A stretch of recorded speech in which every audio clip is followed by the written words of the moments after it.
Shalom, selamat pagi Bapak Ibu Saudara yang dikasihi Tuhan Yesus Kristus. Kembali lagi kita merenungkan firman Tuhan pagi hari ini. Dan sebelumnya mari kita berdoa. Bapa kami di sorga, kami bersyukur pagi hari ini atas penyertaan-Mu dalam hidup kami. Mengawali hari ini ya Tuhan, kami mau merenungkan firman Tuhan. Biar firman-Mu dapat menuntun jalan kami dan menguatkan setiap kami. Kami siap merenungkannya dalam nama Tuhan Yesus Kristus. Amin. Bapak Ibu Saudara, tema renungan kita pada pagi hari ini yaitu menderita sebagai saksi Kristus. 1 Petrus 4 ayat 12 sampai 19.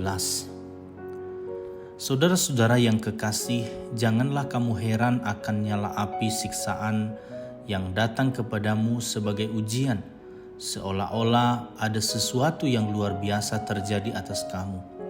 Sebaliknya, bersukacitalah sesuai dengan bagian yang kamu dapat dalam penderitaan Kristus, supaya kamu juga boleh bergembira dan bersukacita pada waktu Ia menyatakan kemuliaannya. Berbahagialah kamu jika kamu dinista karena nama Kristus, sebab roh kemuliaan yaitu roh Allah ada padamu. Janganlah ada di antara kamu yang harus menderita sebagai pembunuh, atau pencuri, atau penjahat, atau pengacau. Tetapi jika ia menderita sebagai orang Kristen, maka janganlah ia malu, melainkan hendaklah ia memuliakan Allah dalam nama Kristus itu. Karena sekarang telah tiba saatnya penghakiman dimulai, dan pada rumah Allah sendiri yang harus pertama-tama dihakimi. Dan jika penghakiman itu dimulai pada kita, bagaimanakah kesudahannya dengan mereka yang tidak percaya pada Injil Allah?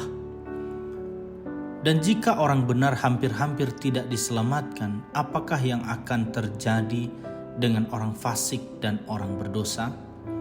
Karena itu baiklah juga mereka yang harus menderita karena kehendak Allah menyerahkan jiwanya dengan selalu berbuat baik kepada Pencipta yang setia. Bapak Ibu Saudara yang dikasihi Tuhan Yesus Kristus, tidak seorang pun manusia di dunia ini yang mau menderita dalam menjalani hidup. Yang diinginkan dan diimpikan oleh semua orang adalah hidup berbahagia. Bapak Ibu Saudara, mengapa Rasul Petrus juga menasihati agar setiap orang percaya atau pengikut Kristus atau orang Kristen tidak menjadi malu jika ia menderita? Kata menderita yang dimaksudkan di ayat yang kita baca tadi adalah menderita karena nama Kristus. Karena mempertahankan iman percayanya kepada Kristus, seseorang rela dikucilkan oleh keluarga, dijauhi oleh teman dan sahabat, dan diperlakukan tidak adil oleh sesama. Itulah penderitaan. Berbahagialah kamu jika kamu dinista karena nama Kristus, sebab roh kemuliaan yaitu roh Allah ada padamu, di ayat 14. Tetapi sebaliknya, jika seorang harus menderita karena melakukan perbuatan dosa atau melanggar hukum, itu yang seharusnya membuatnya malu. Di ayat 15 mengatakan, karena itu janganlah ada di antara kamu yang harus menderita sebagai pembunuh, atau pencuri, atau penjahat, atau pengacau. Saudara-saudara yang dikasihi Tuhan, setiap penderitaan selalu mendatangkan duka cita.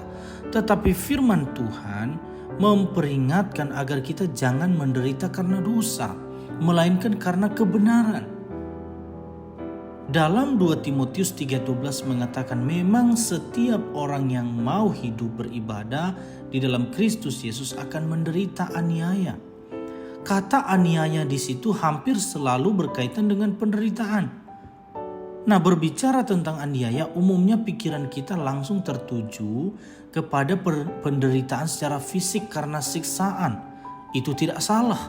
Namun, sebenarnya ada dua macam aniaya yang dialami oleh orang yang sungguh-sungguh beribadah kepada Tuhan. Yang pertama, penderitaan karena dianiaya secara fisik yang dialami oleh para martir. Bahkan mereka harus rela kehilangan nyawanya. Contohnya Stefanus yang mati dilempari batu karena imannya kepada Kristus. dalam Kisah Para Rasul pasal 7. Kedua, penderitaan menolak kenikmatan dosa. Saat seseorang bergumul dengan nafsu dosa di dalam tubuhnya atau saat menolak tawaran kenikmatan dosa, saat itulah ia menangis dan berduka cita. 1 Petrus 4 ayat 1. Barang siapa telah menderita penderitaan badani, ia telah berhenti berbuat dosa. Kiranya firman Tuhan ini dapat memberkati kita semua. Mari kita berdoa. Terima kasih ya Tuhan buat pagi hari ini atas firman-Mu. Tolong kami ya Tuhan agar kami menjadi orang-orang Kristen yang tidak hanya sekedar mendengar dan membaca firman Tuhan, tetapi kami juga menjadi pelaku-pelaku firman Tuhan. Kami akan beraktivitas hari ini, tolong kami kiranya apapun yang kami lakukan, pikirkan, katakan, semua seturut dengan kehendak-Mu ya Bapa. Dalam nama Tuhan Yesus kami berdoa. Amin.